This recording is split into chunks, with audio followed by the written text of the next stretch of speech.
You are listening to Northern Pinnacle Media.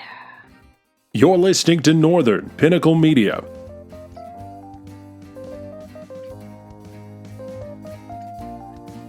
What it is, what it do, welcome to the rundown on Northern Pinnacle Media. Joshua Adeline Marvin with the talent, the sexy, the dangerous, the debonair.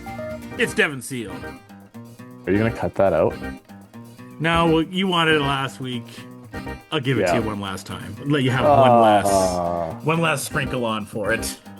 What if I want it one more last time? Well, we'll see. We'll go. You're taking a little bit of sabbatical of this too, so you get a little bit of a going away gift. I will feel that did feel right. The NPR start has felt weird. Why not both? I mean, maybe work that into the intro music or something, and then you do your NPR. Yeah. You know? I think the other job, that will be the key. But maybe for the podcast, maybe the podcast will keep it, but the other job, it might be retired. I might do that. Ooh. Then it's at least special to the podcast. You're gonna get a lot of people telling you to you can't please everybody, so just be true to yourself. Anyways, so all right, so we're gonna give you about an hour. We're gonna kind of do what we did a few weeks ago because we're on a little bit of a time crunch. So we'll do a certain amount of time and stuff. We have for topics, we have Batman Cape Crusader. We have X-Men 97. Devin, you saw Spider-Man? Finally. And we have Lasso, correct? Those are the big four? Yes, and if you wanted to touch on 10 seconds of Ninth Jedi. Yeah, I saw the first episode of Ninth Jedi, and what do you want to talk about? What do you want to talk about first? Spider-Man because it's fresh. Sure. Ninth Jedi I'm going to start with this week. I just finished Cape Crusader. I binged Stewart's Against the Universe or whatever, the Big Bang spinoff show, which is just easy television to watch. Yeah, wouldn't you I knew that I heard reviews weren't that good for the show. It's fine. Which I find kind of funny because isn't this one of those things where you know exactly what you're getting 100% from it? You already know if you're gonna like it or not, right? Yep. Yeah, so I don't really understand people going in, or maybe it's like a journalism thing or whatever.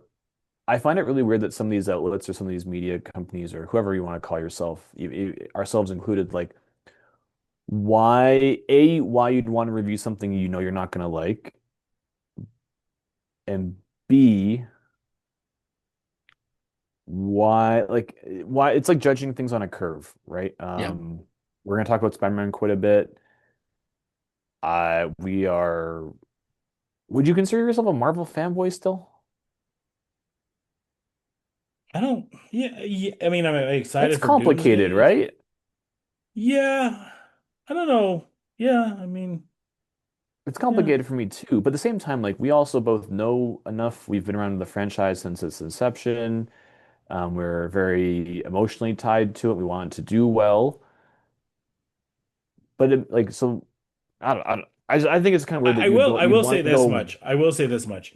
I have found there is a lot of fan experiences right now, let's just say, that are very passionate about, their Okay. identity as being a Marvel fan.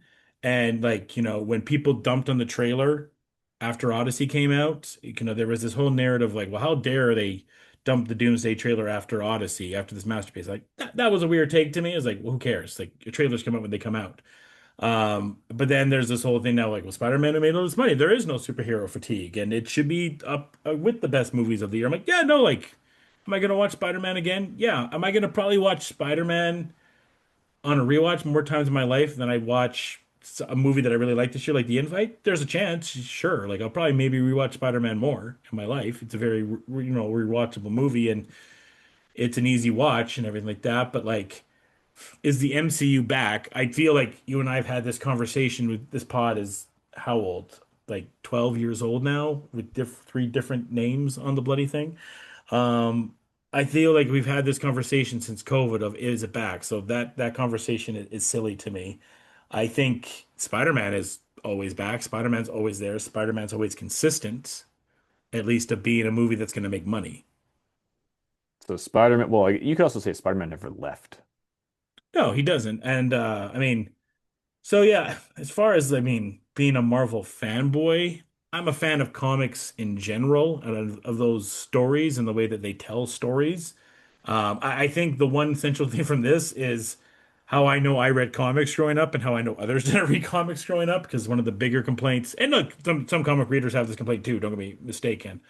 Um, but like the fact that people's like, well, this doesn't have a real villain. And sometimes I just want to go into a comic book movie or a movie and I just want to know this is the good guy, this is the bad guy, and the hero wins. That's all I want to see. That's been a complaint from I've seen a few people that Wilds brought that up at the start of Bill Simmons' podcast this week. And I get that if you're, not following the grander side of the Marvel universe, or you didn't grow up reading comics, I understand you just kind of want to go to a movie on a Sunday afternoon and you just want to see the hero, you want to see a bad guy. No, here's A, here's B, let's get to C, and we're out of here. I understand that.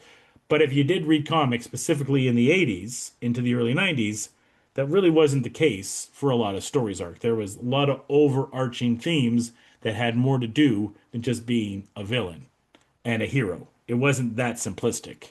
And I think that's kind of the case in this film. Now, there has been a lot of criticism of and I understand that, but there's also a lot of similarities to what you just did in Thunderbolts as well, of Ah, yeah. how these two movies kind of parallel each other. I'm like, well, yeah, I mean, those are a lot of, feelings and situations that we're dealing with quite a bit. Obviously, Thunderbolts dealt with a lot of mental health stuff.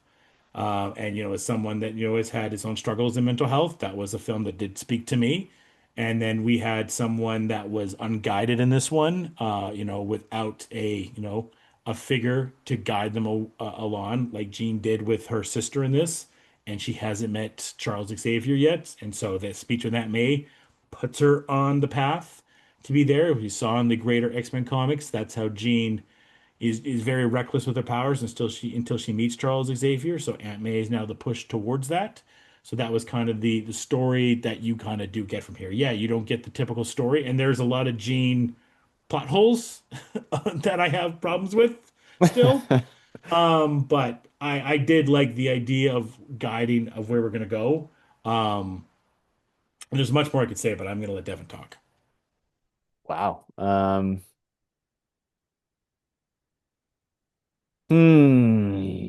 Yay or So nay, Devin?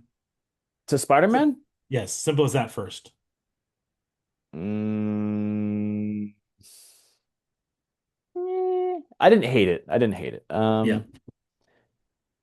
I have one major problem, which I think is just going to become a rule, and it's just going to get you an automatic score when this thing ends up like we build up this movie over 2.5 hours, and the last 5 minutes get solved with something, a Deus Ex Machina, specifically a Deus Ex Machina, not necessarily all MacGuffins, but a specific one. Um, so firstly, there's a lot of things that I think that we could talk about the franchise in general. So it's funny because Sony being so protective of the franchise is actually probably what single-handedly has protected Tom Holland and his like celebrity sheen as a superhero and as superhero movies and only releasing them every was it 3, 4 years basically? 4 years, yeah. Yeah, has basically worked out perfectly compared to the rest of Marvel being unbridled and doing what they want and announcing too much and then promising too much and then canceling it or taking things away from people. Blade, for example. I mean, the Gambit thing has only just been relatively new again. So I find that really interesting. Ultimately, like this is Tom Holland's role, right? There's no two ways about it. He's probably, I don't know if he's globally as impactful as like Tobey Maguire was back in the day. Um, but I think he now it's like when we all kind of realized that Daniel Craig was actually a very, very, very good James Bond, we were all like, yes, there's the people who like Sean Connery more, but there was ultimately at some point in time, there was no denying that Daniel Craig was the right decision for the time. Tom Holland is undoubtedly the right decision for the time. Um, the movie itself was relatively competently made. It really felt like the video game in a lot of ways, which I Yeah, thought there's a lot of was, that. but I also thought that was like, as someone who only played the first one, but I got the feeling of it, because it makes you feel like Spider-Man. Um, I appreciated that. And there was people that I was with who hadn't played the game but Mm, knew of it. yeah. But when I was telling them a couple of things, because I don't have enough of knowledge to be like, oh, this is this move, this is that move. I was like, man, like so many of the things that you get to do that you saw in this movie are what you do in the video game. And they're like, really? And I'm like, yeah, like I they did a had really great PTSD job. from the tank because there's one episode, well, not episode level, you have to chase a tank, and there's drones in it that kind of knock off your webbing, and I was like, oh my God, this level, I almost broke my PlayStation controller on. I hated this level so much. So there's like this was probably the best Spider-Man in terms of it marrying.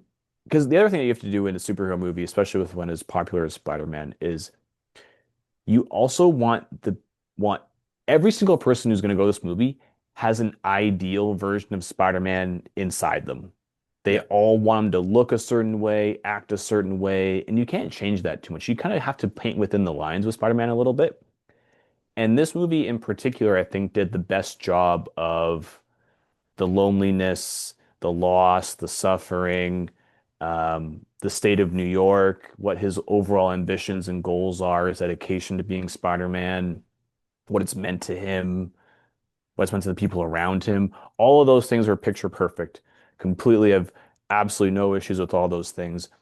I don't really have much of an issue with Jean Grey as a character because at some point in time we have to start sprinkling in these X-Men people. I have one problem with the movie, and I texted it to you last night. And if I have to watch one more goddamn movie with the power of friendship saving the day, I'm just gonna start giving things like 3 out of 10 because I'm so frustrated. We have so Peter levels up, Hulk levels up. We finally get accurate comic book representations of these things. Jean Grey's telepathy is like this really cool thing that she's using all the time. You never know who she's manipulating and and vice versa. We have this huge bill. I even checked at my watch. Like it was like we were 2 hours and 20 minutes into the movie, and we're just about to he's just about to kick the door in. And the last 10 minutes just really took me out of it in terms of how did we come to this conclusion? And it was like, or even just as simple as something like, Ned and Peter shaking hands. By the way, I want to The clarify on pow that because I haven't said that on the record yet. I don't think Ned remembered him. I don't think he did. I think he remembered when MJ said Peter, and that clicked into him there. I do not think he remembered who Peter is. I want to get that on the No, record. no, that's okay, that's fine. Yeah, I haven't said that on the record yet, so I want to put that on the record. I don't think Ned has his memories back. I mean, the muscle memory for the handshake leads you to believe that there's like, I don't, you're right. I think that like when Ned looks at Peter, he's not like having flashbacks of all the memories that have been No, erased. I don't think he's that's not going going like Peter. MJ, I think he's like M, Peter. MJ already explained that part to us really Yeah. well. Um, Gene explained but that it's, part. it's more so the idea that he's going to remember like the muscle memory of the handshake with somebody he doesn't Sure. really remember, who he's never like, it's one of those things where like, I like the idea of Peter having to rebuild his relationship with these people, and he worked his way back into their lives in a relatively Peter Parker way. No Yeah. problem with that. It was more along the lines of like everything about it felt really unearned in terms of how the characters were treating him after like 10 minutes of hanging out together. Yeah. Um, like, yes, I do want Ned and Peter to become best friends again. I have no problem with that. Yeah, because But then Ned like, can become Hobgoblin, and that makes more sense. but that can be But that can be the goal of the next movie rather than like it kind of getting solved out because you want to have like the picture perfect happy ending for this movie. Um, I think Peter building that gap and helping Jean feel a little bit less alone was the end result that we were all hoping for. That was the superhero ending. I don't think we need to go the superhero ending with like MJ falling in love with him again in 30 seconds, and then even though she has a boyfriend, and then Ned being like, "Oh yeah, I know this secret handshake the whole time, but I just don't know who Yeah. I've ever done it with." Yeah. Um, so those parts generally feel a little bit unearned to me. That's what's frustrating to me. Um, but if we're talking about just like in terms of like popcorn action film, like turn your brain off, like yeah, 10 out of 10. That's some of the best Hulk I've seen in a long time. Well, they were finally not afraid to actually make him like Hulk. the Hulk. Yes. Yeah. And then that was another thing too, where so this is such a great nuance to like the callback to the Doctor Strange spell was that Hulk wasn't Hulk when the spell happened. It was Banner. Mhm. So Yes. Hulk should remember him. I like that idea. That's Yeah. a fantastic way. I do have some more questions about the spell in general, that you may or may not be able to answer because I know, have you rewatched the movies lately? Yes. I rewatched everything beforehand and I've seen Spider-Man 4. I've seen it twice. Okay. Um, So just clarify the language of the spell. Was that the world is going to forget Peter Parker, or the world is going to forget that Peter Parker is Spider-Man? The world's going to forget Peter Parker. Or anyone that knows Peter Parker will more or less forget about him. That's like, so the kind of the basic questions you and I had, like, well, how does he have a social insurance number and all that kind of stuff? Yes, So yes. he does exist, but the people that knew him don't remember him. Okay, so I would say something like because so then I would say along the lines of like I don't really think that his friends should have they shouldn't totally forget who he is. They should forget their relationship with him. Well, that's kind of So what's happening, right? Because that's what they're saying. Like we have these memories of the DC trip and the stuff with Night Monkey and all that kind of stuff, but we don't place you part of that trip. So there's a missing element from those situations. but that's what I have a problem with is that at the very least they should be able to say that I like they should be like, "Oh, Peter Parker? Oh yeah, we went to school with that guy, right?" And they go, "Yeah, wasn't he like, It's didn't because he have he's like not brown even part hair of or that something?" history. Like he never existed in that world. That's the problem though. That's what Yeah, I'm saying with I know. the problem. So I and maybe It's it's a just I'm spell of being pedant. convenience. That It's was an issue I had total. too. Oh Like, yeah. it's like, The only thing it doesn't work there, but it works here. That's the issue. Yeah. So if you want to forget that Peter Parker is Spider-Man to the whole world, I really like that idea because in the Avengers movies going forward or any other team up movies going forward, Peter has to reprove himself or build those relationships again or reintroduce himself or find a way to take the mask off. But he's older, smarter, and wiser, so maybe he does it earlier, maybe he does it later, maybe he doesn't do it with certain people, maybe he does. That's a fantastic wrinkle to go down. Just go with that in terms of like the friends and the life and everything, you're right. Like the SIN number, or sorry, social security number, bank accounts, school records, job applications. Like the universe, the world should not forget who that Peter Parker is a person who existed, and that Aunt May is his next of kin and died, and now he should get her I'd inheritance like and to blah know blah too blah blah where blah all blah this money blah. came from. Where did this money come from with all these Tony Stark level gadgets? Well, I'm assuming a good chunk of it is. Some people I'm said maybe assuming he's he an got a. influencer of some type, but I don't. I'm assuming he probably just makes like he probably just does code for people on Fiverr. Sure. He Yeah. probably helps with tutoring or something like that. But even then, like one of the things that we've always kind of come to learn about Peter Parker is like a university student. This is going to lead into another one of my small issues with the film in general.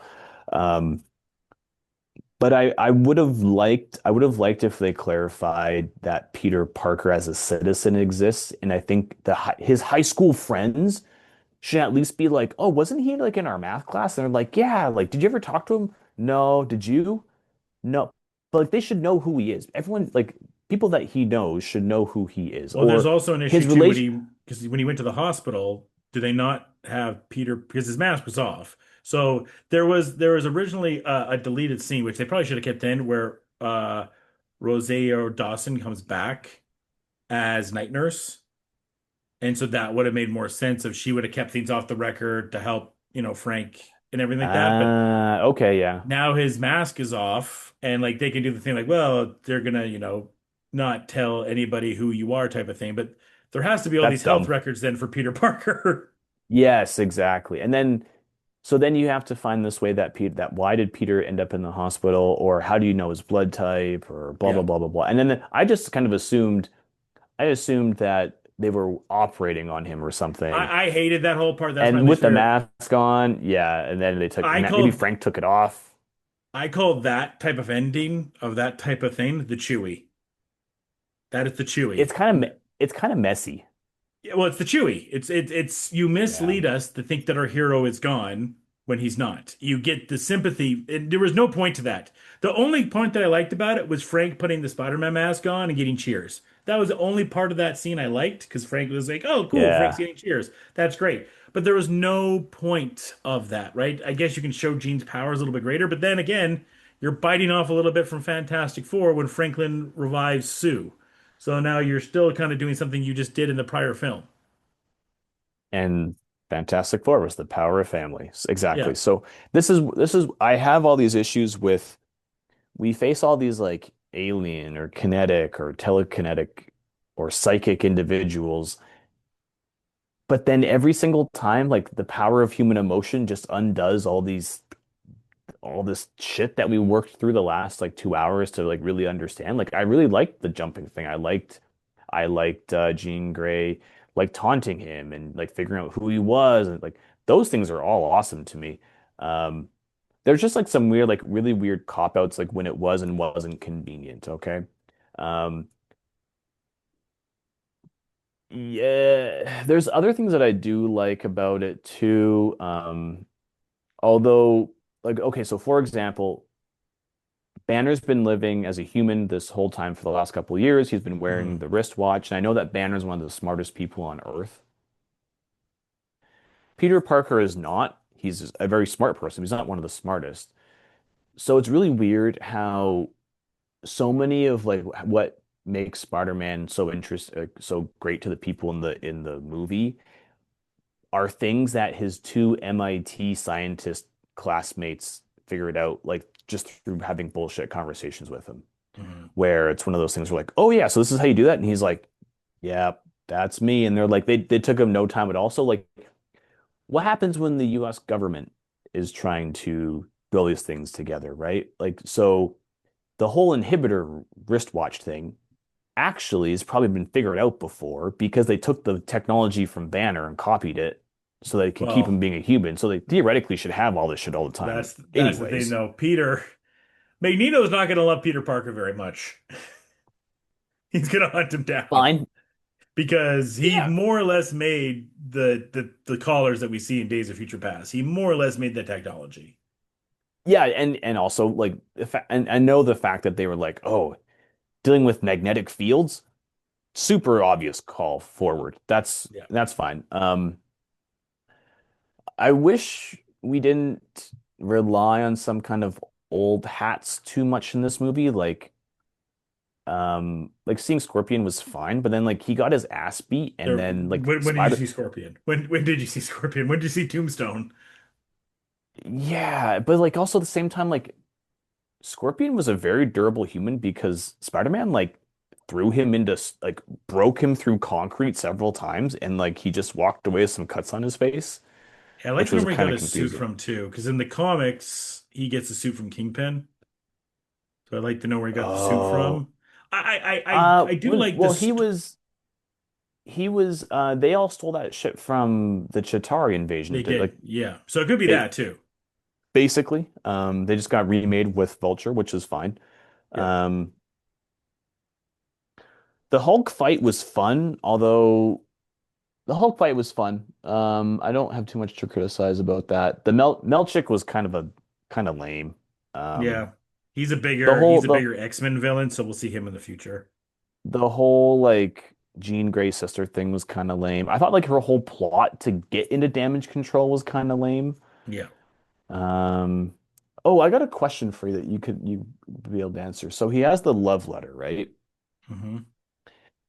he forgets the love letter, or he leaves the love letter in his apartment, which is in the cup, which Jean Grey is reading to Peter through the Avatar person, right? I must have missed like 5 minutes of the movie. How does MJ end up with the letter though? If it's at his apartment and then he goes to save her, he doesn't go to his apartment. Yeah, I think she had it in her pocket or something like Jean that, Grey did. or he took it with him, something like that. Because it's with him at Frank's. There is a point where you see it at Frank's, I believe. Oh, okay. I'm not Yeah, criticizing it as like a plot hole. I forgot that part. yeah. And then what were Um, your thoughts on Frank and Spider-Man really quickly? oh, great. I thought that was that. I wanted a whole movie of that. Okay,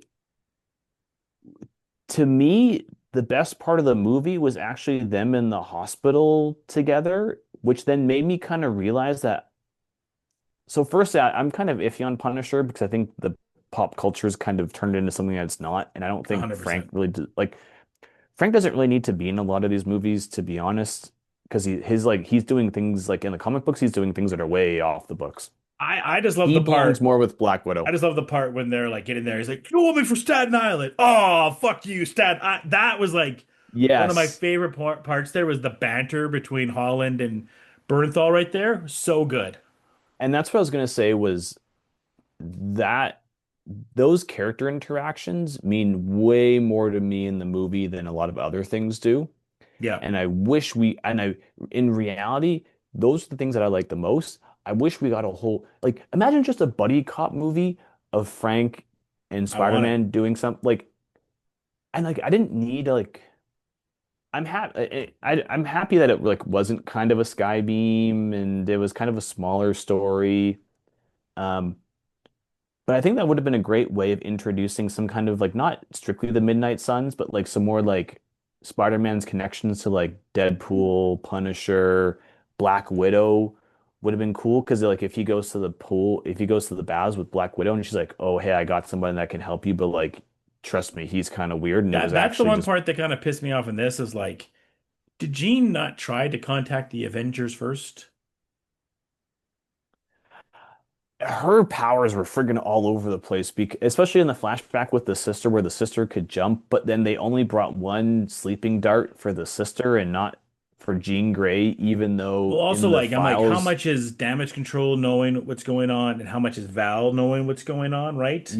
So yeah, was like their sister on Val's radar, or like what is the overlaps between damage control and Val? Because Val is obviously in charge of the new Avengers. So like how much does she know about what's going on in damage control there as well? So that part was hmm like, like and it's a movie, so I get the narrative, but like if there was just a second of being like, look, Spider-Man, I know you're one of the good guys. This is what happened. They took my sister and she's in the DOJ and I need to go and save her. Like if we just took 2 seconds instead of doing this monologue, like you don't know what I've been through type of stuff. It's like, no, I I know. How about we know, have a conversation about it? Because I'm Spider-Man. I think I'm showing that I'm kind of a good guy. At least tell me your problem and then we can figure it out. But then the movie doesn't happen, yes, so I get it. and well, it also goes back to like and I talked On about this like on in the how this should ended, it's gonna be the fucking fastest how this should end ever. oh yeah, and also like she just like completely leveled up in the chair, which was fine. Yeah. Um, But that's the thing. but Here's super nerdy comic Josh right here. The thing that everyone thinks with Jean Grey is that the Phoenix makes her stronger. No, the Phoenix sourced her out because the entity knew the power that Jean had. And then it the takes potential. the potential, and then then it's all her potential. The Phoenix is not adding to it; it's just taking all the potential that Jean had there. So when she Sure. has that moment with the maybe kind of cerebral type of thing there, I don't know what that was, but whatever that was, that enhances her powers. That's the first time she lets go and kind of find like halfway of what her powers, and that's what the Phoenix does. People think when she gets the Phoenix, it extends her powers. What the Phoenix really does, it does it to a degree, but what it really does is it shows your full potential of your powers. Well, and we also saw this too, where like so she can read minds and she can because even as simply as like she could pilot a helicopter, or the person that she Yeah. was in can pilot a helicopter. The moment she took over Melchik's mind, she would know that Sarah died and not Yeah. like not she wouldn't have to go through the whole thing and see the sticker on the thing and do Yeah. the thing and like I would have preferred her like maybe her untapped potential is that she could read everybody's mind at once and it was too much and she like I would have loved the idea of like she was panicking and so she sent out the Plus, beam remember to stop. she was in the Hulk's mind too, which I think was affecting her as well. Well, the Hulk has two char it depends Not in on the Hulk, who she was she's in Punisher's controlling. mind. Punisher, but I love when she was in Punisher's mind. She's like, "Holy shit!" Yeah, you got some demons. That was great. That's a great little Yeah. line. Um, it's one of those things where okay, so Jean Grey, her mind evolves. I would have it's same thing with Spider-Man. Like so boom, he's got all these stimuli, he can't handle it all, needs to tone it down somehow. We saw this with Superman in Man of Steel. Um, I would have loved if her panic response was to slow everything down around her for a kilometer or 2 kilometers, Yeah. whatever it ended up being rather than like she paused everybody because she was mad. But like you don't need you can still break through glass but not pause everybody. I'm not really sure what the power is. Is it a blast? Is it like a freeze ray? Why does it work through concrete? I know the name for it. It's like a It doesn't matter. I don't care. I'm telekinesis just pause, I believe it's what it is. The full like actual sure. term for it. But there's times where like it moves things physically. There's times like but it's like it kind of showed to do both things and neither things when it was convenient. I would have liked, instead of her being a villain, I would have liked her being confused and scared and alone. And Peter then being like, why don't you read my mind and see what I've gone through? By the way, learn about my secret identity. Here's who I am because you already read my mind. Then they bond and then they can kind of, maybe she sets off Hulk. Maybe then they have to go save Hulk or stop Hulk together or something like that. Yeah. And then my last critique, my only critique, because I'm a 90s kid, they cheaped out on Man and Spider. I'm not going to forgive them for that. So apparently they were going to Nope. do Man Spider, but their criticism was this is what Holland said. We thought it would scare too many kids. I'm like, I don't fucking care. Do it. And I I will saw that when say, I was like 6 years old. the theater that I went to had a lot of kids. But, you Sure. know, it is what it is. It's part of the history of it. So, like, just do it. Because you can obviously tell that story was there and then it got cut. Because, like, how it ends is like, Oh I'm yeah. both. I'm like, uh-huh. That's what we're gonna go with? I'm both. Okay, cool. Like, cool, I guess. But, like, is he just gonna have organic webbing now? Or is that just gonna be reduced now because he found the power within himself? To control it.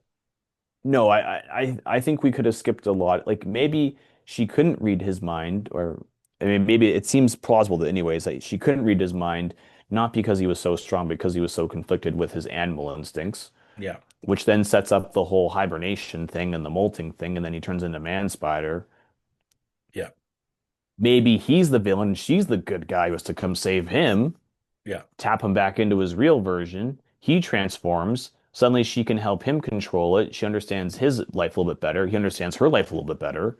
Like I thought I thought there was so many like extra steps. Like we had three different slow motion shots of like him fighting the hand to do it one time, which didn't really end up doing Yeah, a well, whole I did lot. like the Like, idea of he is such a good neighborhood Spider-Man that all the villains that we know are kind of irrelevant now. Like they showed the battles with Tombstone, with Boomerang, with Tarantula, like and just like, hey, he's just such a good Spider-Man now. Like some of those villains aren't even going to match him now. So I kind of like that yeah, idea. that's fine. The Yeah. problem is with the third film is like I just don't know now if we can do Octavius and Osborn. Like I think we had them.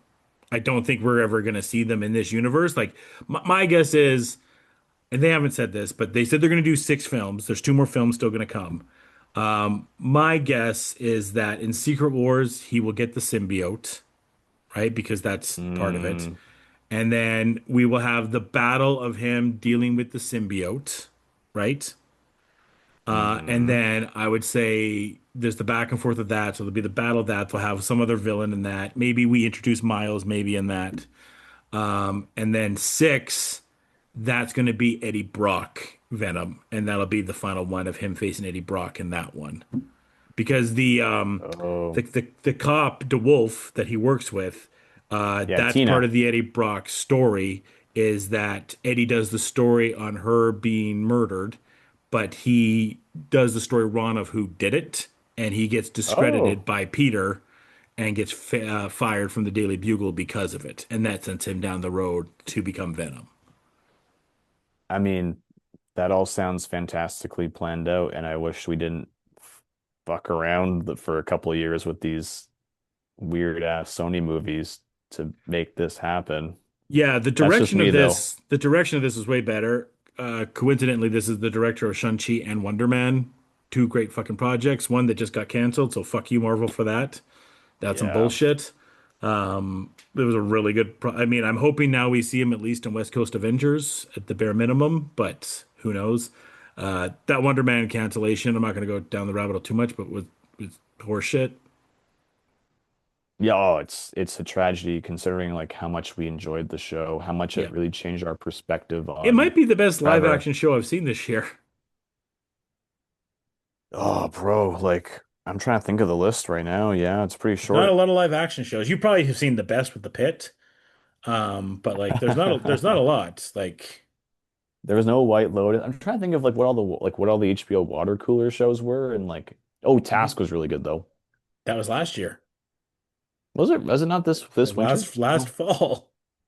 oh, I get the fall and winter Like is kind of even like the House of same the year to me. Dragon seemed like it started off really strong, and then like he was like kind of came and went.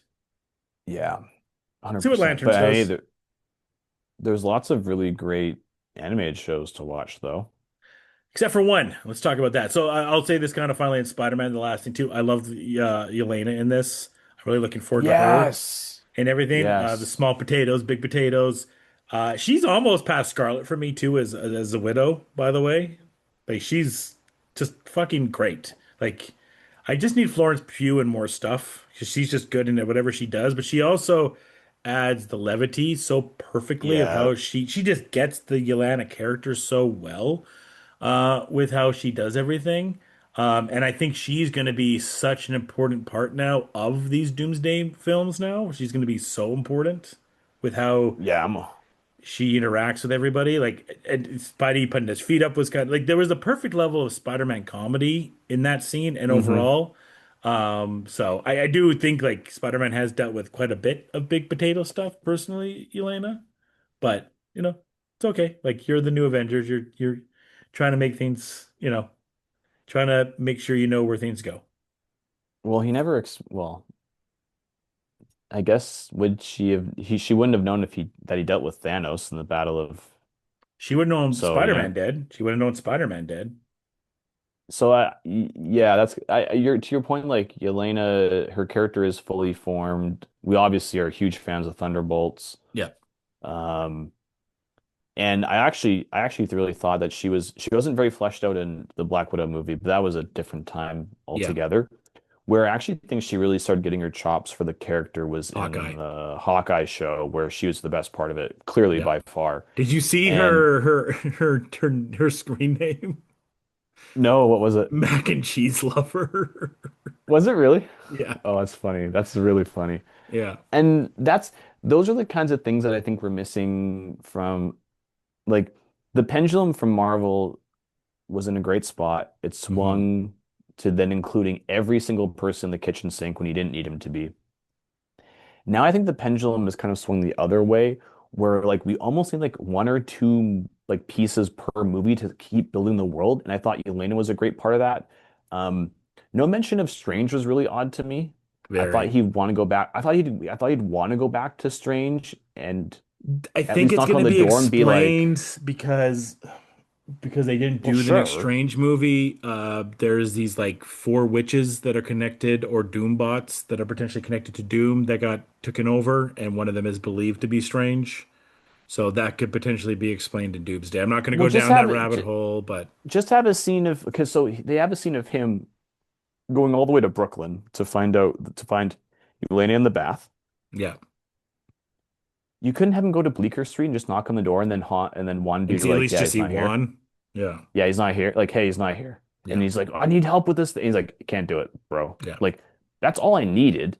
Um, no, it's like I thought it was a fun movie and it did a great job of copying a lot of things from the video game, which are obviously some of the best video games of our generation. Yep. I just didn't think the story had a lot of impact. Oh no, when you think of the story, you kind of like, what happened again in this film? Like Yeah, that's there's fun things, but like it does feel like, oh, we built the X-Men a little bit. Okay, but I get the but point the of this. pieces, Yeah. the pieces were there and all the characters were there. And I liked that part. I thought everyone was like, I would say It just everyone kind was of seemed like relatively Marvel's fully like, okay, fleshed. we have to build another Spider-Man movie. What do we want to do? Well, we haven't put Hulk in anything for a while. Okay, let's bring Yeah. Banner in. We got to flesh out Banner's story a little bit more. What else? Well, we got John Bernthal. He's a pretty big actor. We should probably put him in this. Sure, put Punisher in there. There's some good Punisher and Spider-Man stories. What else? Well, we're finishing off this multiverse saga. We just finished the Infinity Saga. The next one is the Mutant Saga. We should probably start telling that story a little bit. Okay, let's put Jean Hmm. Grey in it. Okay, well, who's the villain? I just said. It's like, no, but like, who's the villain? Well, we'll make Jean, kind of how she is in the comics, where she doesn't understand her powers, and she'll be more of like kind of a foe than like a villain per se. But then at least we can get to the Mm. X-Men. It seemed like I was like, oh, okay. And for Peter, it was like, well, we had that spell, but we obviously want Zendaya in these movies. Hmm. Right.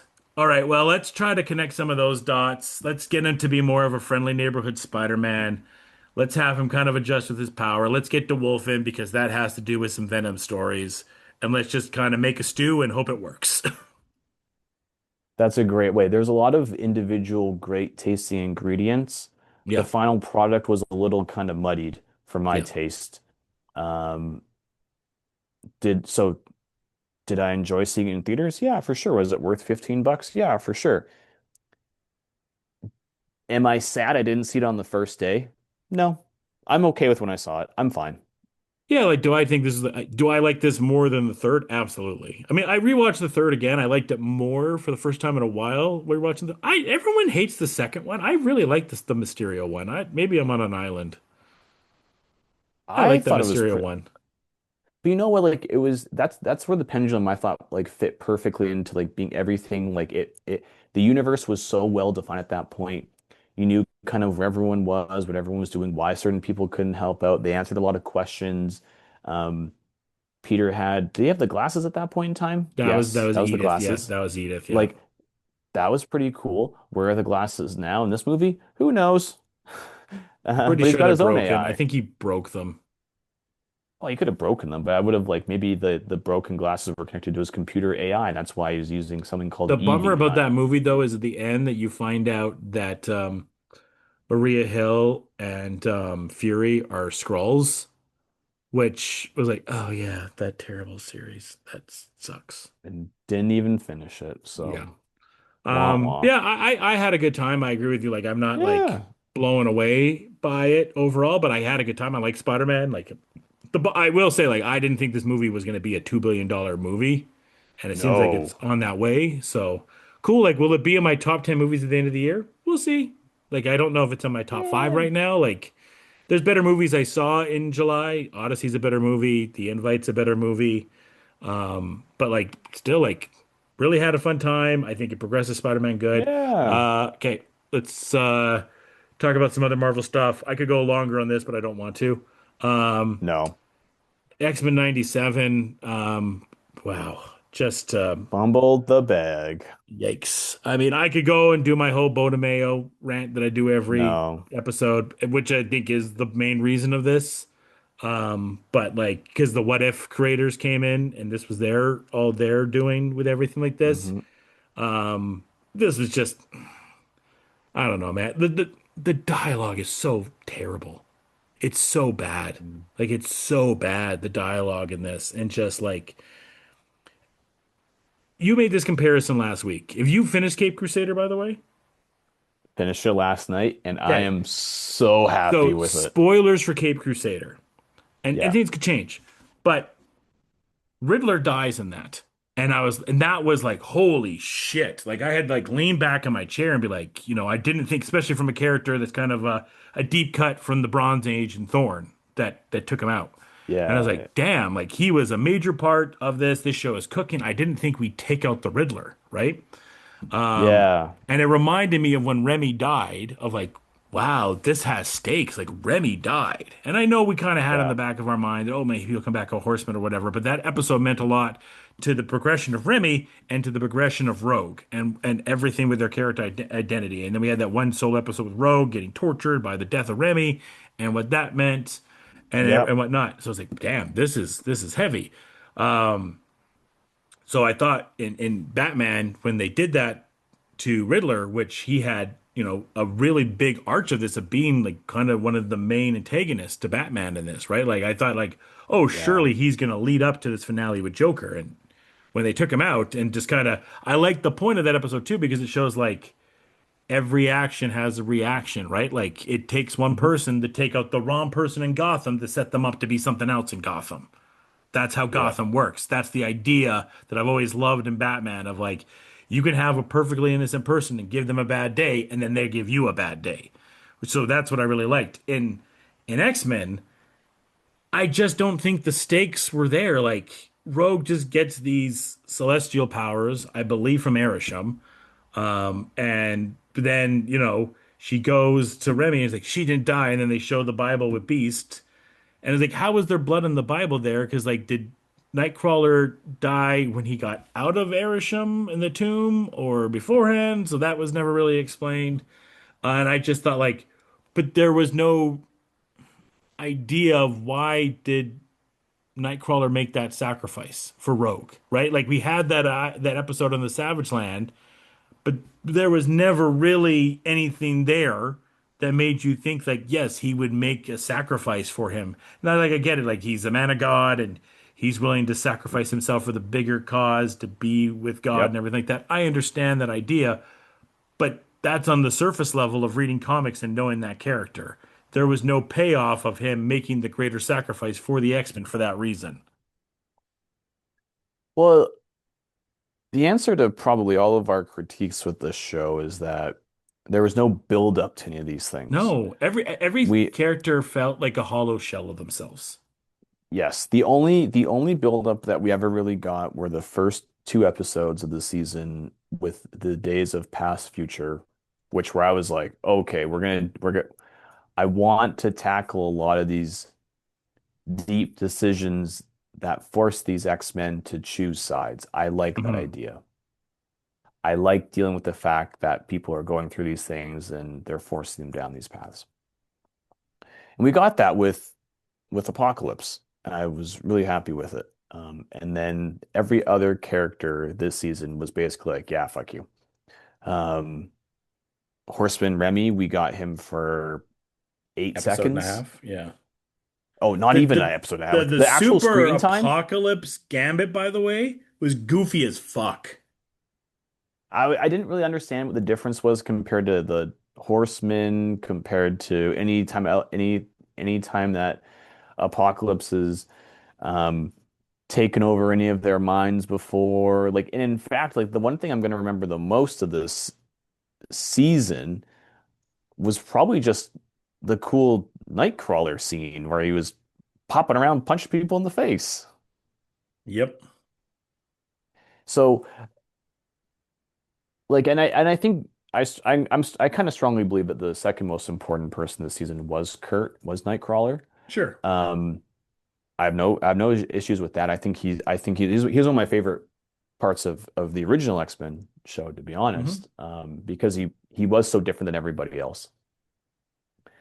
But what we didn't really get a lot were the whys and hows. We just ended up going from the beginning. Like I said this last week too, the beginning of like the first issue of the graphic novel that they're going to try to adapt in one 20-minute episode.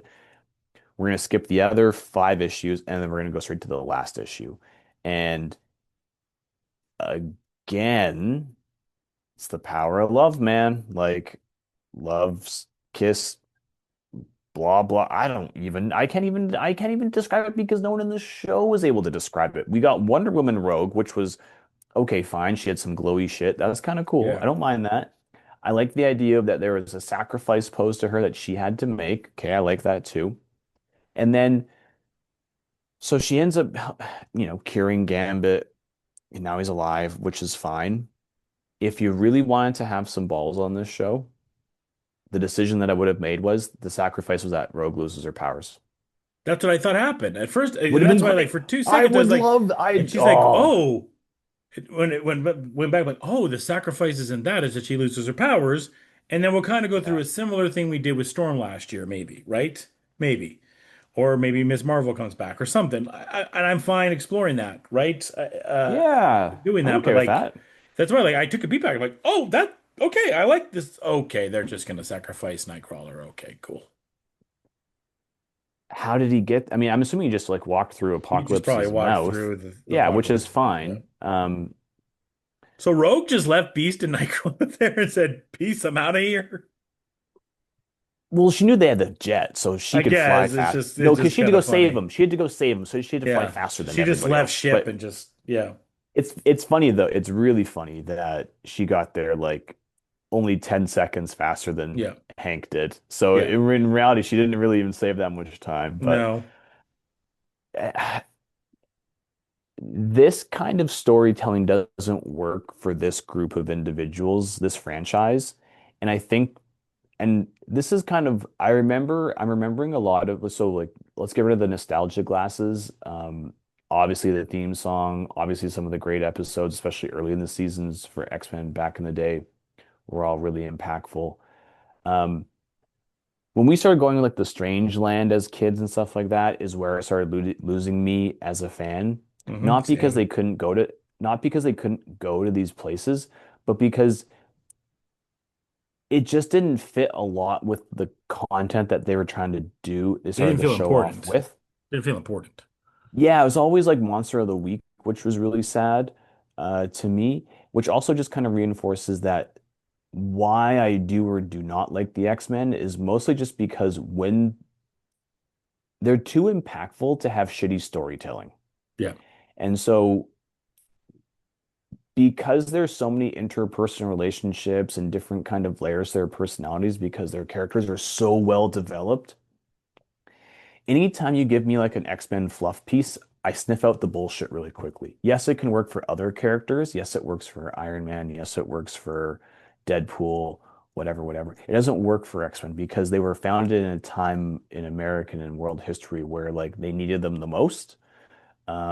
We need them now, to be honest, if we're talking about it. Um, but yet it still comes down to like time travel and family squabbles. Like they can never get over their own bullshit to really deliver the impactful stories that I want from them. Yeah. Yeah. So yeah, I don't have much more to say on it. I mean, cool to see Doc Ock. That was thanks Morph for always having the fun Easter egg and whatnot. But like where we ended up last year, like I mean, we got the Mystique end credit scene, so it's gonna be them kind of versus US government, which I feel like I've seen before. But Yeah, like and then like cool. the president is now the brother. Yeah. So it's like, okay, so it's just okay, whatever. Like, and I don't think every X-Men show needs Magneto, but I think this show needs Magneto. Not even as a bad guy. I like him as a good guy. I like him disagreeing with Xavier. Like, I wish we would have fleshed out all of those things before he just got vaporized and left. Like, Charles Xavier is like he's like so boring to me compared to everybody else. Not because he's good or because he's always good. It's more just because, like, he doesn't really add anything to a lot. He never really challenges a lot of the characters to act or do anything much different than they already want to. When we've seen countless times in this show through the different seasons now, where Magneto, through his strength and his conviction and his beliefs, have really convinced other mutants to say or do things that are true to their heart or true to their experiences. Yeah. And they're not always good and they're not always bad. Sometimes there's people in the middle. And I wish we got to explore that more than just like and even still like with this show, they never even really fought Apocalypse at all, ever. No, the point that somebody brought up online too is like, how did Bastion feel like more of a badass and better fight than Apocalypse? Because Bastion So did. even and it goes back to my thing in terms of like I always find like the X-Men powers kind of wonky because they're never really consistently applied. And this is just another example of like so Apocalypse is this thing that everyone's afraid of, more powerful than Mr. Sinister, more powerful than so and so. And at the end of the day, he took over Gambit, and that was kind of the only cool thing that he did. So I'm just disappointed in the show. Well, I mean, like, can you 100% tell me by the end of season three that we won't see for sure Nightcrawler or Magneto? Because I can't tell you. I'm like almost guaranteed they'll be back at some point. Of course they're gonna be back. They're gonna be back like off screen, like previously on X-Men, and then like previously he Yeah. came back, and you're like, okay, I guess none of this really matters. And the reason why I want to compare this to Cape Crusader was that I have no expectations that Cape Crusader is ever gonna last, or like it could just end with season two, and I'm totally Yeah. happy with it because there are so many time frames and versions of Batman that you get to pick and choose which ones you like the most. So if when they decide to race swap people, gender swap people, make drastic design changes to these characters, it doesn't bother me because I like to see different writers' interpretations of the characters in the franchise. And I also know that too, like if I don't like it, I can just go back and read the ones or watch the ones that I do like.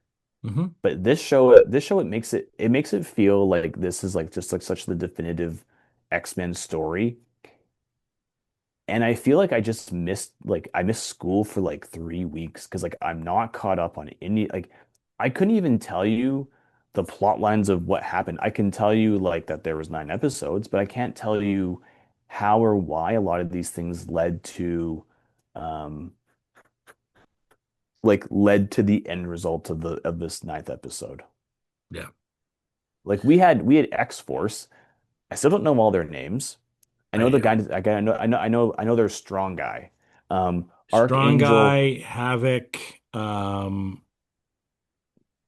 touched Wolfsbane, Siren or something like that. Siren, yeah. Um, never touched on the fact that Havoc is like Scott's brother, Hmm. right? Like, so we had all this bullshit about like Nathan, just act like our son. And in reality, like Scott doesn't want to say anything to his brother Yeah, how either. bad were Like the summers in this season compared to where they were season one? pretty awful, pretty unbearable to be honest. Like Yeah. I just I was kind of annoyed by everybody. Like in reality, which character did you like the most this season? And it's is it not like Morph? Morph? Because Forge didn't do anything, Storm didn't do anything, Hank No, didn't do Storm didn't anything. do shit. Xavier was my least favorite character. It's probably Morph because he turned into people that were kind of fun to It's see. more it's Morph because he was the most consistent character by default because he just did what he was supposed to do, which was morph Yeah. into shit. Yeah, probably Like Morph. I still don't really understand the difference between X-Force. I know what X-Corp is. What is the other one now with Cable? Factor. Like I don't understand. No one's explaining any of this shit to me. I thought Bishop was actually pretty good when he was on screen for the most Oh, part. you know what? I'll give a little bit of credit where for Polaris. Sure. That episode with Danger was kind of cool, In and hindsight, I yeah. like. And yeah, I know. Hey, it's funny, and they also kind of hinted a few times at the Bishop Polaris relationship, which I think Yep. I'm for. I'm okay with that. Yep. I give the season a 4 out of 10. Wow. Is it just because of the last episode, or where like does it go up and down for you? Is it just No, average? Like, season just it was just never there. And like I said, the characters feel like hollow shells. Like I can't the season's forgettable in many ways, and I can't tell you yeah, like what did Cyclops really do this year? What did Jean do? What did Storm do? Like Storm had such a great arc in the last season with Forge. Like they did such a good job there with Storm. I don't think Charles grew at all. I don't think, Rogue really grew herself. Wolverine had a funny line in this of like, "Oh, I've had my brain scrambled before." That was cool. The Psylocke fight was fun, but like I don't think like there was such a chance here to really showcase off like Logan and have him grow. And again, like I think that that Weapon X thing is such a waste of fucking time because there was all the stuff in the past, Lady Deathstrike that you could talk to. You never really went to that. There's a relationship he had with Morph, which you kind of hit it on, but not really. There's the stuff with Sabretooth, yada yada yada. And then there's the whole thing too of like why he needs the adamantium, why the bone Right. claws were pissing him Yeah. off, why that was a disadvantage to him with everything, right? And there's no back and forth with him and Scott at all, which I think is always a key theme for the X-Men. I never even felt like they were a team really ever. Like I never felt like they were the team. They just were like, we're here and we fight and we're good. We're Like good because we have it just X's never on even like when they ourselves. became zombies or whatever, mind controlled by Apocalypse, I'm like, I think I rolled my eyes. Like you could call me Mark Calloway, call me the Undertaker, with how far I rolled my eyes back, right? Like I was like, oh God, oh no, the X-Men are under mind control now and they might get her. Yeah. It's like, of course they're fucking not, or Charles, sorry, they're gonna get Charles. And I was like, no, they're not. They're really not. Like, how is this gonna snap? Oh, here comes Rogue to the rescue. Ah! Like, I don't fucking care. Let's just make this shit fucking end. Yeah, there was not many stakes compared to last season, which just it just Where again, further like with in Cape Crusader, like I felt like every episode, whether it be a deep cut some of these villains that they did, a different idea of some of these. Everything mattered. Like even having Kelly come back, who's a future Robin, right? Like yeah. I Yeah. thought they did a really good job of giving you that Easter egg there, right? Like I loved when the Joker toxin is out and Pennyworth goes off on Bruce, right? And whether he means it or not, there's a deep-seated issue there that maybe Pennyworth has been hiding all this fucking time, right? Like, I'm sure he loves Mm, Bruce and everything like that, but there is probably a side of him like that, right? And then maybe we can talk about that in future episodes. I love this dynamic of Joker and Batman. I love the dynamic so much of Joker hating when Batman is like, "You're scum," type of thing. He's like, "You're not that guy. I know who you are." And it's the same thing that Ledger does, right? In the Dark Knight scene, is like, "Don't talk like that. You're not like them. You're like me." Right? I mm, love this idea that Joker sees Batman a different way, that he sees him on his level, which is what intrigues him the most about doing everything he does is to intrigue the Batman. Now, in this case, I think Joker's just doing stuff for different reasons to this, but I also there is an idea of the standard that he holds Batman to. I love in this too, like it was a very calm Joker. He doesn't yeah, have the laugh it until was the very cool. end.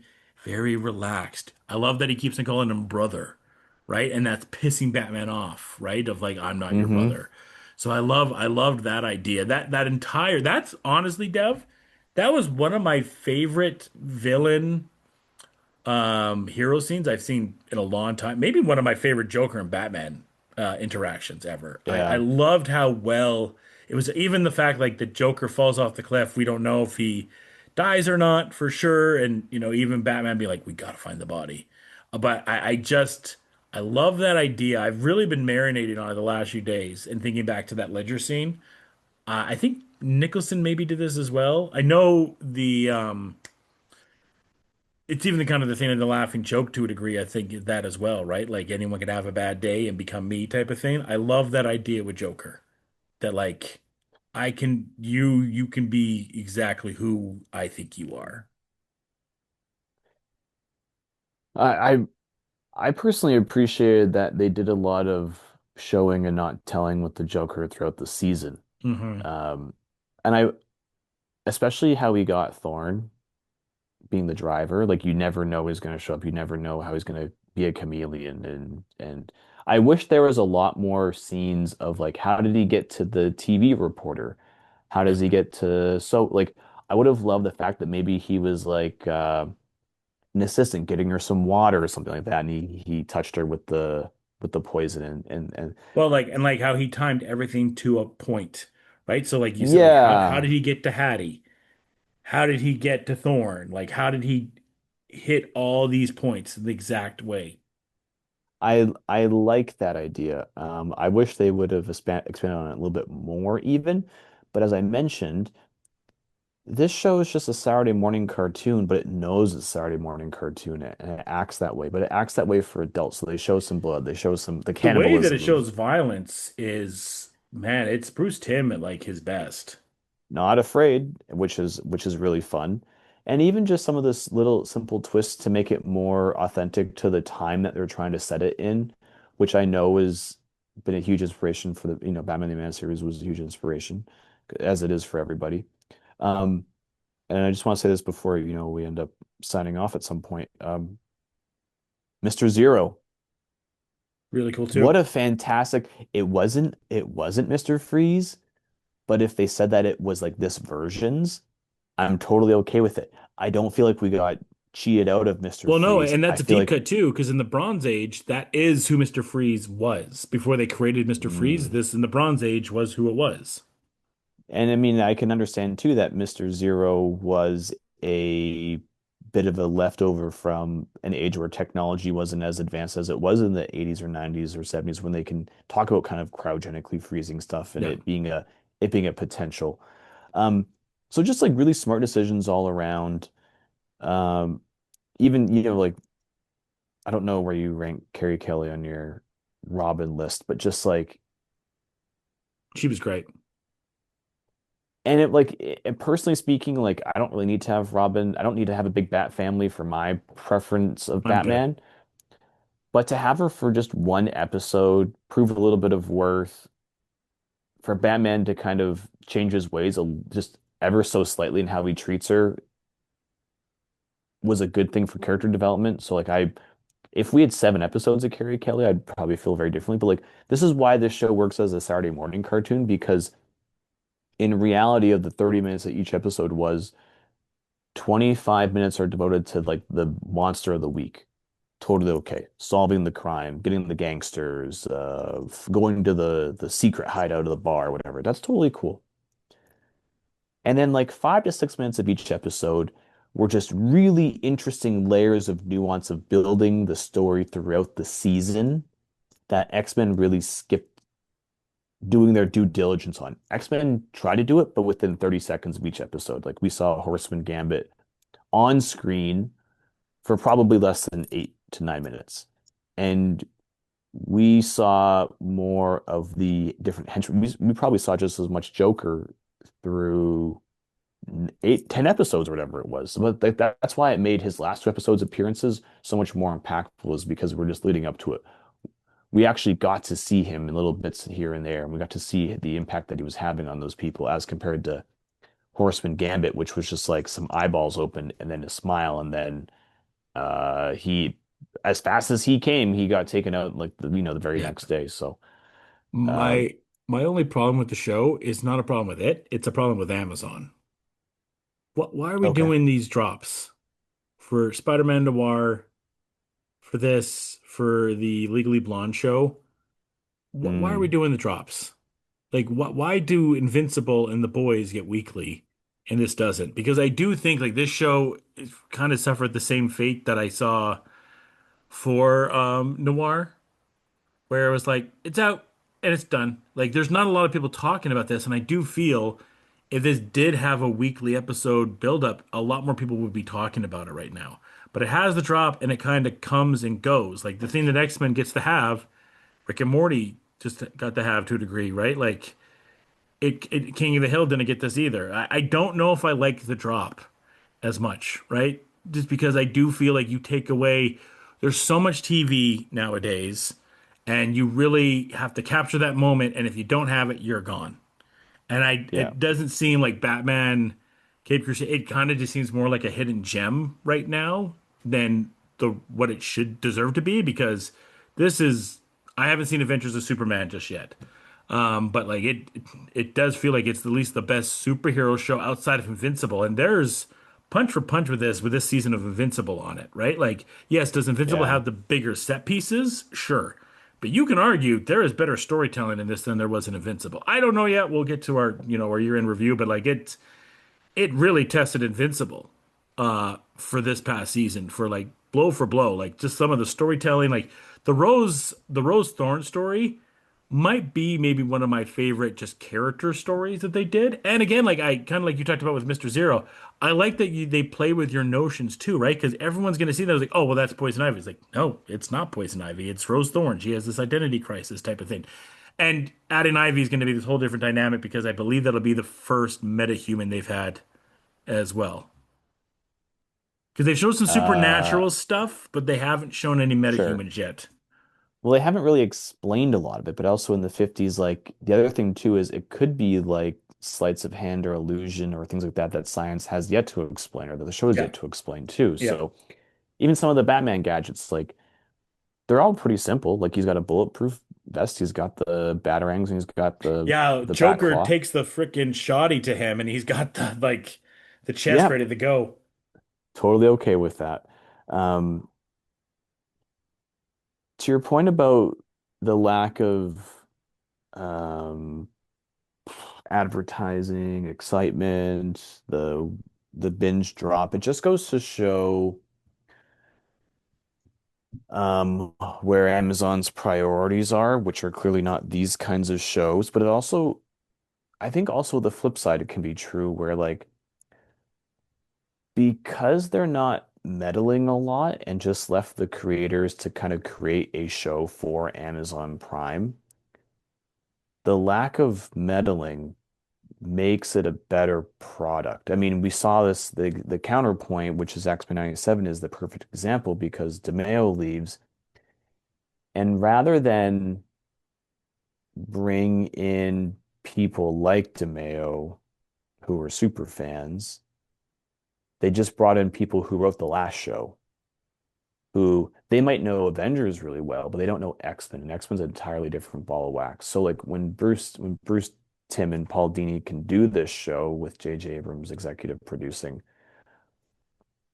that probably had enough star power in Amazon's mind to be like, okay, we're not going to tell you what to do, but we're not expecting a whole lot out of you. And if you give us a fastball, you get a fastball. And just those kinds of shows, I think, are so much more interesting. Spider Noir is kind of the same idea, where it seemed like you and I have been excited about Spider Noir since we saw him as a cameo, well, not even a cameo, we saw him as a character in Spider-Verse. Then when it came to the actual show releasing, like I went to the theater with two buddies last night, and the one guy's like, "Yeah, I only watched 3 episodes of Spider Noir. Like, I just like haven't been able to find the time to get into it." I'm telling them about the Batman show; it's really good. And they're like, "I don't even know what that is," and I'm like, "Yeah, season two." Like, it's just weird Yeah, how. there's some new Batman DC like movie coming at the end of August here, and I've Oh, had Nightfall. people, yeah, be like, "This looks awesome." I'm like, have you watched Cape Crusader? What's that? I'm like, oh my God. Yeah, it's weird what they choose to kind of pop in and out of our consciousness. But like I said, I think it also leads to a bit more creative freedom because you don't have Disney executives, for example, Yeah. breathing down the necks of the What If guys, which the What If show didn't even turn to be that good. No, the Um, Cape Crusader thing is weird to me, and there's a bunch of gun stuff today we don't have time to get to, like a bunch of DC projects that got canceled today, and people really getting upset at gun. Like this is produced also by Matt Reeves. yeah, Matt Reeves and Abrams, which was kind of Hmm. crazy. Hmm. And it it's I'm gonna use like this, it's kind of like an analogy from a sports thing. When these teams start to have trouble or production dips, first person to go is the coach, right? These teams never hold the players accountable. They never, it's always the coaches that go and because they're more expendable.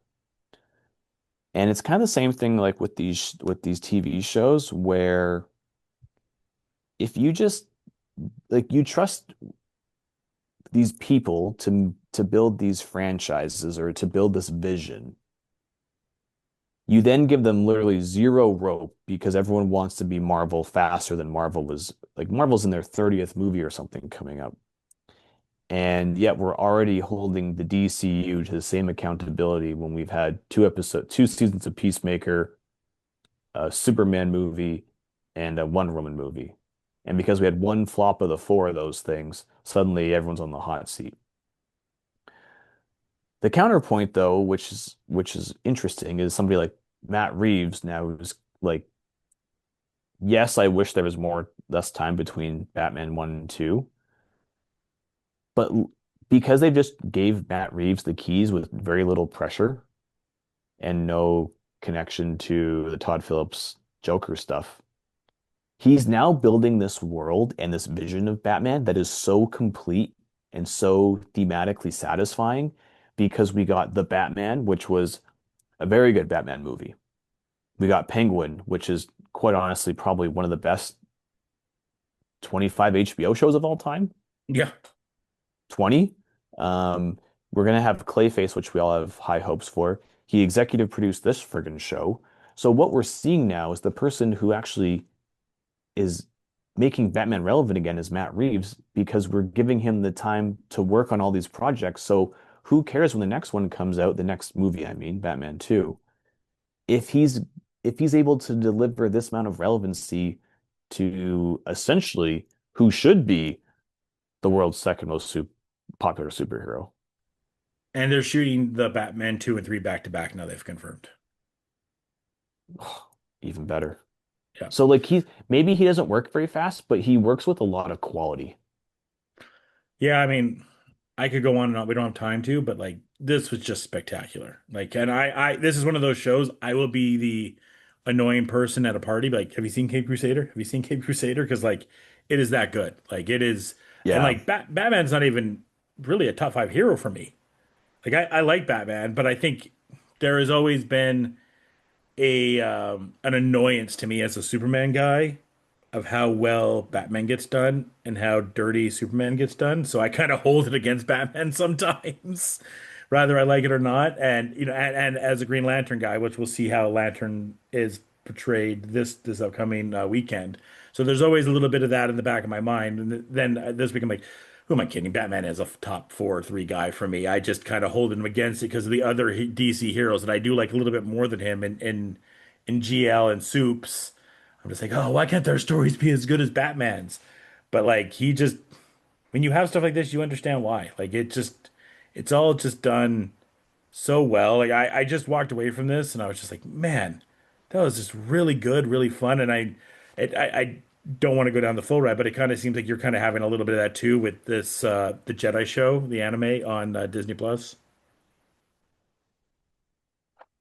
Take the keys away from Filoni and just let people make interesting stories. The Ninth Jedi story, it's not complex. Neither was Cape Crusader, but it is so satisfying. It so satisfyingly fits in what we understand Star Wars to be. It's so easy to play along and jump in, and I think it's set in the far future of the Skywalkers. I don't think this has anything to do with like I think we're hundreds of years away, or there's no connection whatsoever, basically, which is perfect because what the show is actually focusing on isn't a group's idea of light and dark, it's an individual's idea of light and dark because there is no school of the Jedi to teach you. There's no Sith to teach you. And then certain people ally themselves with you at certain points in time based on what you're doing. So the only thing that I would say about the Ninth Jedi, other than that part, the only thing that you need to know, Josh, is that the only trick of this show is that their lightsabers change with their emotions. Hmm. It's kind of like bleeding the crystal a little bit faster. I don't know if it's temporary or permanent, though. I haven't got that far in the show yet. But that's the only thing that you need to know about this whole show. Excellent. Good versus, Well, when you light get side back, versus we'll dark, have Jedi a full versus review of Sith. that. Oh my gosh, I'm so into it. I won't. We're gonna be very short on this because I want to get out of here. But uh, Lasso episode 2, you see it? Yep. I could go down this whole thing about it. I will say, like, I saw like early people that got screeners like episode 2 is one of the worst episodes of the season. And I watched this, I'm like, did we watch the same thing? Or do you just not get what Ted Lasso is? Because I just like everything about this, like the beard stuff, I cried when they reunited. I just thought that was great. Like Did you really? Brandon Hunt was so brilliant in this. He was so good in this. I loved Roy with the Roy with the visitors locker room was Yes. fantastic. I think that, but the show did the best that it did. Like it felt like season one vibes as we're getting introduced to the team. Um, and I loved the women's assistant coach. I thought that entire arc there was so well done. It was a really great introduction to her as a character as we build there, and having her kind of like, be this ex-player that suffered a terrible string of history with ACL tears, and is showing that she loves the game of football and she's dedicated to the game of football and wants to do the best she can with it, and kind of showed where she is on the game to where Ted is and the two coaching strategies. And I loved how that all worked. I loved kind of pushing us in to meet some of the athletes. I loved the goalie scene. That Mm, scene was so hmm. great. Of just even Ted like going away, like, yeah, you're right. Goalies are nuts. Like it was so good. I just walked away from this just being like, I just love this show. Like I'm just not gonna have a bad time with this show. I'm sorry, you just can't make me. This is as close to like the sitcom pop that we used to get with like Big Bang Theory, Two and a Half Yeah. Men, Friends. Like those shows play up the cheese a little bit because it just makes us feel warm and fuzzy inside. And this show does the exact same thing and it doesn't apologize for it. And I like the fact that it doesn't apologize for it. It is its best self and it doesn't try to hide the fact that like like it. I'd like to know more about the writing staff for this season compared to the last couple I of would too, yeah. seasons Yeah. because I feel like there's a much stronger feminist viewpoint, whether it be through the lens of the camera that we're seeing Hmm. or the dialogue and how they're actually talking and engaging with each other a lot different than when two men write scenes or Hmm. multiple men. I'm not gonna, sorry, I don't want to go that down that rabbit hole too much, but um, I noticed that especially in the first episode where the dialogue was a lot more delicate sounding and speaking, and I think that there's some layers to it through female writers in the writers' room and more contributions. So I'd like to look into that. Yeah, Alice is the coach. I just want to make sure I get that right. I think she's Alice great. Chilton. Yeah, she's great. But yeah, I think the hardest I laughed was just Roy in the locker room. Oh, of course, what's Roy? It was Of course, was great. the And rat. I The rat I was I hilarious. love too the smartness of this show. How it's so bad because when they go to the presser and Roy's like, "Oi, Paddington Bear," and then when Ted comes in and you have the guy with the marmalade sandwich that looks like Paddington Bear. It's so good. It's so good. But then he even It's so remembers their good. names. There's so many great layers to it. And then also, I guess we've answered a lot of our questions from last week about like he hopped on the next flight probably. Yep. His kid's coming. His kid's gonna go to school, which sets up Yep. my theories. Hmm. And Michelle is coming. I think they're Yeah, gonna we'll live see how that goes separately. next week. Yeah, we'll see how that Yeah. goes next week. They're divorced. Uh, They're not together. my only question they haven't answered is because we saw stuff. The only players from the men's team we kind of saw that we remembered was McAdoo was still in the locker room. I Danny saw Roja. nothing. Danny Rojas. I Yeah. saw nothing though for Zero, aka Van Dam, and nothing for Sam. Like no Yeah, posters. I Sam, don't think. Did you see any posters for isn't Sam, it or did I is miss those? yes, there's a poster for Sam Okay. outside Okay. of the women's locker room. Okay. Because I saw McAdoo. I don't. I was like trying Yes. to. Yeah. Okay. Maybe I forgot the Yeah, Sam the one. Yeah. captain was there. No, Sam was there. I'm trying to think of his last name for But I some don't. reason. This Obasaya. Did he? Obasanya, yeah. Obasanya. Yeah. He didn't have a name though in the locker room, did he?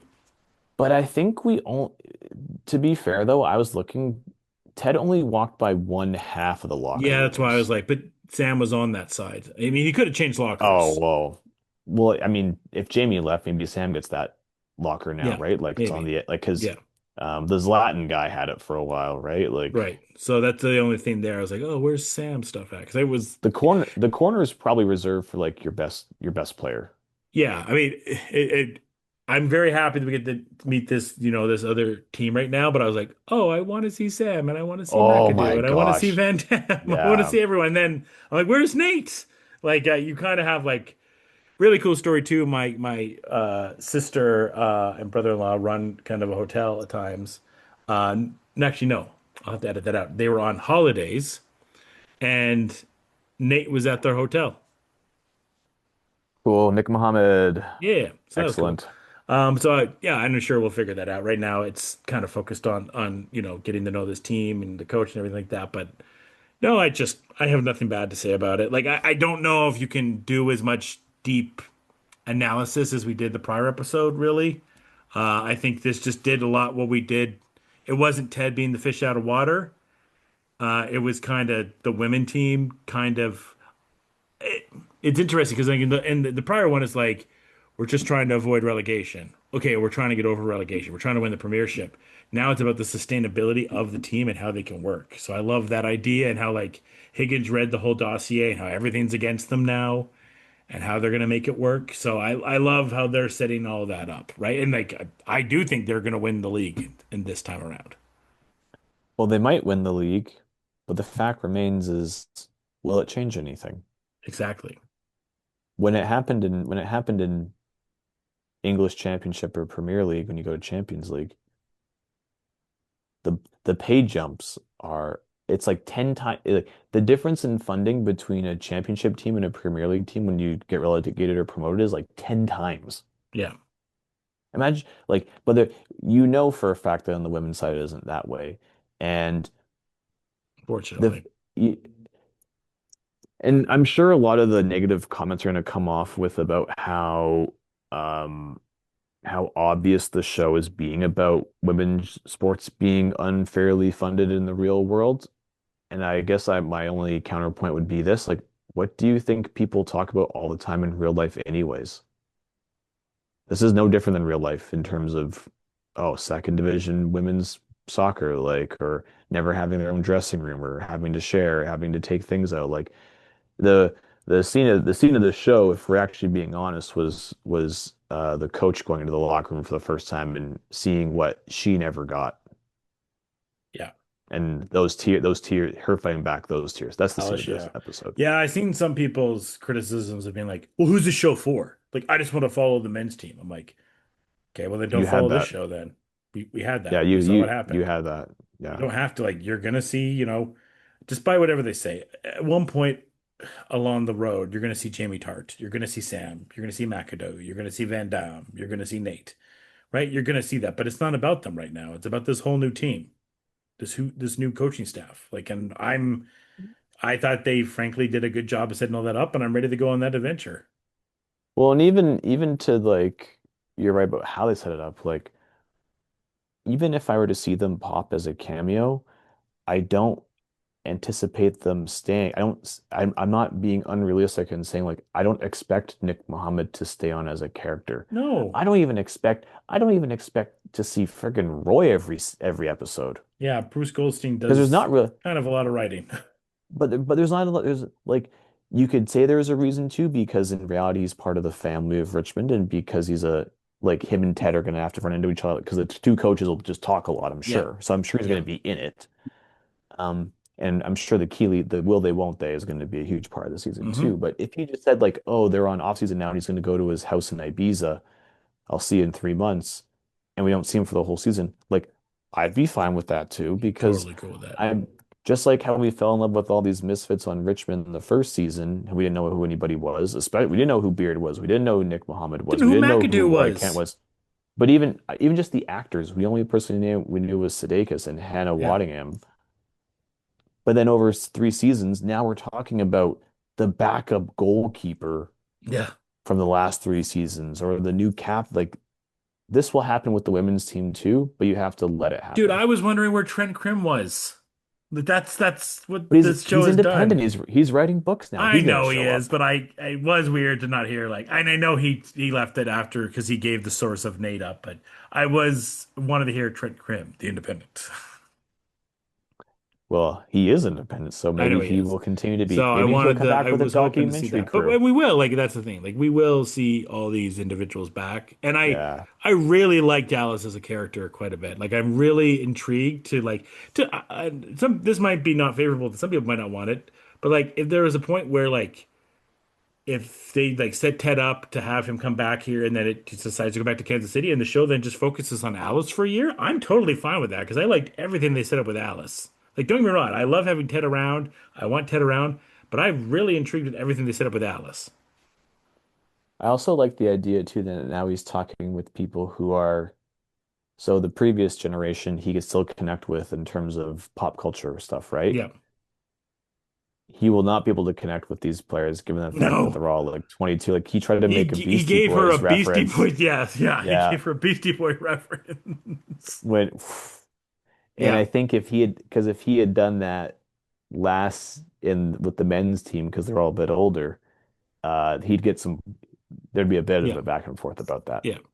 Yeah. So I'm really excited for where we go with this season. And so that'll do it for us here. Devin will be on sabbatical and he'll be back for 2 episodes of Lanterns, 2 episodes of Lasso, and who knows what else. We'll see. Airplane movies. Hmm. So until then, everyone, thanks so much for watching. Cheers and enjoy the day, people.